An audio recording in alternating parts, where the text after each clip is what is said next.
beyond the development and the makeup of the business community. He was talking about, in a larger sense, a voice and the loss of the African American voice and leadership in this community. That's not something we've talked a whole lot about. Is there a sense that, and it seems incredible in a city that's gone through what this one has, over the last 30, 40 years in terms of a transition to a black power structure and black leadership. Is that slipping away? I think we have a significant challenge because one piece of that challenge is this. There tends to be this underlying tension of race in every conversation in Detroit, and in very few contexts is it actually talked about overtly.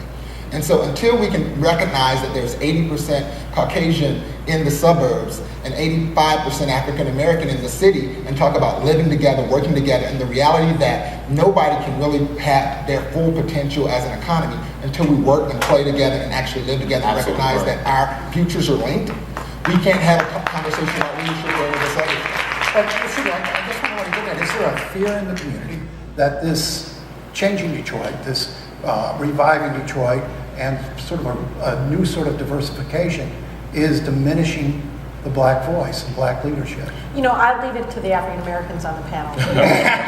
But I can tell you, in Devon and Miller, just pay attention to the fact that, we talked about segregation, and there is that what happens, and it's sometimes it's organic, and you can say intentional or non-intentional, and if it's planned, but there is more and more segregation and poverty in certain neighborhoods.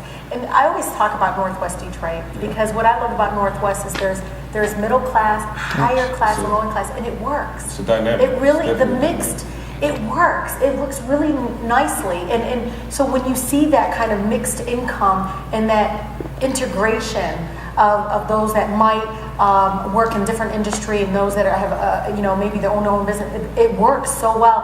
And I looked at even civic engagement is so much higher in Northwest Detroit than other parts of the city. And as we look at different things happening, even around the downtown area, I'm worried about Martin Luther King apartments. I've heard rumors that more and more vacant properties there is happening, and there's development in the future for that area, but no one's really talking about it. And that's scary because that is an area, all that area. I remember Mayor Coleman Young having this progressive model of we're going to do mixed income. And I remember going into this complex, knocking doors, and there was a retired teacher, a retired police officer, was somebody that was on, assistance from the government and had children or raising their grandchildren or so forth. But that mixed income within the complex was working. It desegregates kind of the poverty that can, if you allow it to happen, it really gets us back into the situation we were in, years ago.